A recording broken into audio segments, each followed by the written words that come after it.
Ola, alumnado de cuarto.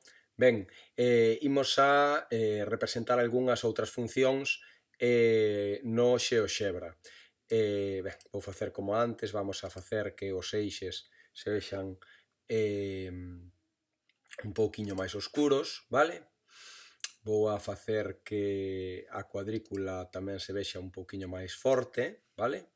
Ben, entón, o que quero é representar as parábolas. As parábolas usando a x cadrado máis bx máis c, vale? Para iso vamos facer tres esvaradores, un esvarador para a, outro para b e outro para c, a ver que pasa.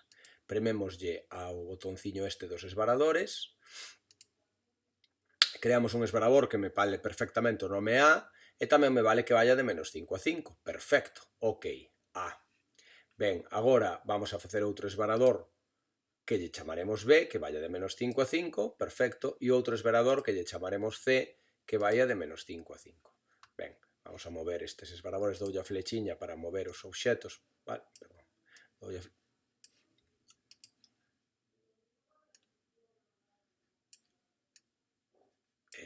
ben, quería mover o esvarador, pero non son quen.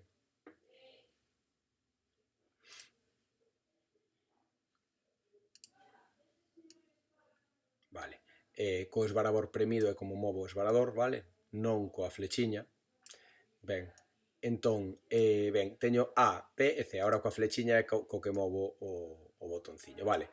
A1, B1 e C1, por exemplo, vale? Entón vou a pedirlle que represente a parábola AX cadrado máis BX cadrado máis BX máis C, vale? Escribo aí abaixo f de x igual a AX cadrado. O cadrado, mirade, se queredes dadeslle aquí a este alfa que hai aquí á dereita, e aí aparece o cuadrado, vale? AX cadrado, un doble clic aí, non, f de x igual a AX cadrado máis BX máis C. Ben, bueno, escribides a parábola AX cadrado máis BX máis C. Neste caso a miña parábola será 1 por x cadrado máis 1 por x máis 1, vale? Porque A, B e C valen 1, pero se eu vou movendo os valores de A, B e C, pois vou vendo o que pasa. E así quería repasar con vos o que significan A, B e C, que creo que o recordades ben, pero en todo caso gustábame que o fixerades vos tamén co XeoXebra vos na vosa casa, de acordo? Entón, bueno, primeiro vou a poñer un pouquiño máis forte esta función, porque ao final é a única función que estou representando, que se vexa ben forte, de acordo? Verde, bueno, pois acepto que estea verde, e aparte quero que me poña tamén a fórmula, de acordo? Nome e valor. De esa maneira, ponme a fórmula, de acordo? Aí está a fórmula da función. 1 por x cadrado máis 1 por x máis 0,9. Entón, agora, se vou movendo C, vou vendo o que pasa. Se recordades, C era o punto de corte co eixe I. Polo tanto, se C pon 0,85 e que a miña parábola corta o eixe I no 0,85. Bueno, vou darlle un momentiño a roda para que me aparezca o 1, vale? Ben, porque así penso que se ve todo un pouquiño mellor. E tamén lle vou dar a isto para desplazar un pouquiño a dereita e así que se me separen os esvaradores da parábola. Así vémolo todo un pouquiño mellor. De acordo? Entón, fixadevos, C é o punto de corte co eixe I. Agora o corte de eixe I está no 0,85, pero se eu vou movendo, ata o máximo dun 5. O corte co eixe I está no 5. De acordo? C me marca o corte co eixe I, hasta o menos 5. C é o corte co eixe I, queda claro. Deixo, pois, por exemplo, no 2, vale? Ben, despois, deixo no 2. Ben, despois A, que era A? A é a que me marca o carácter da parábola. Se é unha parábola alegre, un gran sorriso, como estamos agora, como vemos agora, un gran sorriso verde, unha parábola que chamamos convexa, coas brazos hacia arriba, ou a parábola ten os brazos cara abaixo. Recordades que falábamos que canto maior era o valor de A, máis se pechan os brazos. Vamos a velo. Vamos a ver se A aquí valía 1. Se vale máis de 1, vedes que se van pechando os brazos. Hasta A igual a 5 que ten os brazos máis pechados. Se vou baixando A, que pasa con A0, que ten os brazos moi abertos? Vale? con A 0,15, vedes que son os brazos moito máis abertos. E que pasa con A igual a 0? Cando A vale 0, 0 por x cadrado, non é x cadrado, así que realmente eu teño unha recta número por x e número só, de acordo? E agora vamos cos A's negativos, e cos A's negativos o que se me pinta é unha parábola cos brazos cara abaixo, de acordo? Canto máis maior en valor absoluto é o valor, canto máis á esquerda está o valor, máis se me pechan os brazos, de acordo? Bueno, moi ben. Vale, e finalmente, que era B? Bueno, B, como eu vos decía, non o vexo directamente, pero menos B partido por 2A é a coordenada x da parábola, de tal maneira que se eu movo B, o que fago é desplazar a parábola cara a un lado cara a outro. Non perde a súa forma, pero vaise movendo, de acordo? Menos B partido por 2A é a coordenada x da parábola. A coordenada x da parábola pois vaise desplazando cara a dereita ou cara a esquerda, a medida que eu movo B cara a dereita ou cara a esquerda. Non perde a súa forma, porque a súa forma dalla A. A é a que fai que estea máis aberta ou máis pechada. E C é a que coloca a parábola en vertical. Así que a forma da parábola realmente venme dada por A, polo signo de A e polo número que vale A. E despois C o que fai é colocala verticalmente, digamos, e B o que fai é colocala horizontalmente, ainda que tamén a move un pouquiño cara arriba, porque B o parámetro B xunto co A é o que determina o x do vértice, de acordo? Entón, bueno, o que esperaba é que debuxásedes vos unha parábola e que con esvarabores A, B e C, e bueno, pois tamén quería, para rematar a clase de hoxe, que fixésedes tamén unha recta I igual a m por x máis n, e que tamén vayamos movendo m, que é a pendente, e n, que é o corte co eixe I, para que vexamos tamén como se move.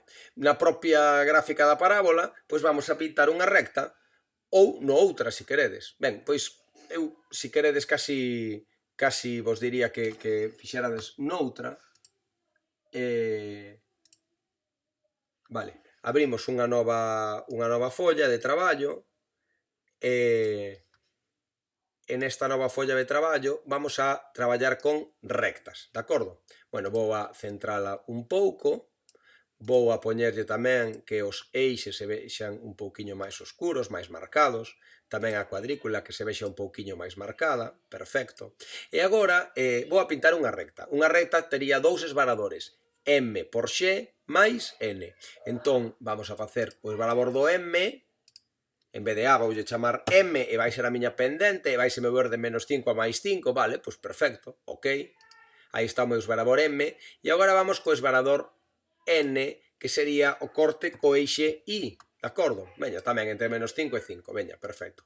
Coloco un debaixo do outro, e agora escribo a fórmula da miña recta, aí abaixo, f de x igual a m por x máis n, mx máis n. Simplemente fago iso e aí teño a miña recta. Vou a pintar un pouquiño máis grosa, vale? Xa que é a única función que teño representada, pois que se vexa ben forte, aí está. E entonces xa teño aí m por x máis n. En principio, esta é a recta, bueno, voulle decir tamén que me ensine a fórmula, vale? Nome e valor. Vale, entón así abaixo aí me aparece 1 por x máis 1. Si eu movo m, que era m? A inclinación. Si movo m, vaiseme inclinando cara arriba, de acordo? Esta sería unha pendente 5, acordadevos. Alto entre ancho do escalón e a pendente. Canto maior é m, maior é a pendente. Como son as rectas con pendente 0? Perfectamente horizontais. E si movo m cara á esquerda? Pois quedanme rectas que van cara abaixo. Canto máis á esquerda está m, máis inclinada cara abaixo está a recta. Unha recta con pendente menos 5 quere decir que se avanzo 1 no x, baixo 5 no x, ou que o alto no ancho do escalón dá 5. Ben, e que era? Bueno, a poñera, pois eu que sei, m igual a 2. Que era n? N era o punto de corte co eixe I. N igual a 1 quere decir que a recta corta no 1. Podo ir movendo n cara á dereita, así cortaría no 5, e si a cara á esquerda está o menos 5, así cortaría no menos 5. N simplemente é o corte co eixe I, de acordo? Bueno, quería que practicarades vos no XeoXebra a poñer esvaradores e poñer funcións que van mudando en función de que eu movo os esvaradores. Esta é a función 2x máis 2, Si movo n ao 3, pois será a función 2x máis 3, vale? Así, digamos que podo ver toda unha gama, toda unha familia de funcións dependendo dos números que multiplican a x ou a x cadrado no caso das parábolas, de acordo? Espero que vos parezca interesante estas cousas que eu podo facer co GeoXebra e que a fórmula tamén é dinámica e se me vai cambiando a fórmula da parábola, vedela aí en verde, a fórmula da recta neste caso, vedela aí en verde, e como vai mudando a medida que eu mudo o esvarador, e bueno, pois é unha cousa interesante. Tamén nos permite GeoXebra, vou a volver a parábola, tamén nos permite GeoXebra animar os esvaradores. Quero dicir que se eu, por exemplo, poño C no 0, poño C no 0 e poño o B no 0 para que me sexa unha parábola ben colocadiña aí, e agora animo o esvarador A, propiedades, vale, este é un esvarador, se eu decido animar o esvarador cunha velocidade 1, podo poñer varias velocidades e que repita de forma oscilante, porque tamén lle podo dicir que repita só crecente, pero bueno, interésame que repita oscilante para que vexades o que vai pasar agora, vale? Bueno, pois unha vez que o teño animado, o único que teño que facer é darlle o botón dereito e premer aquí animación activa, e ao facer iso, aí vai, móvese a, fixade, vos vaise movendo a ata chegar ao 5 e agora baixa e vemos, permítenos tamén o GeoXebra, é dinámico neste sentido, mirade, aí van os brazos para baixo, que lle pasa á parábola cando vou movendo os diferentes valores de a, que é o número que multiplica x cadrado, aí vai, a positivo, e despois a positivo vai a chegar a 5 e agora volve a baixar, 4, 3, ben, e desta maneira podedes animar. De feito, poderíamos animar toda ela, pero entón empezaríasenos a mover tamén, se animo esta, vais empezar a moverme da dereita á esquerda, xa se me empeza a mover a parábola, e se animo esta,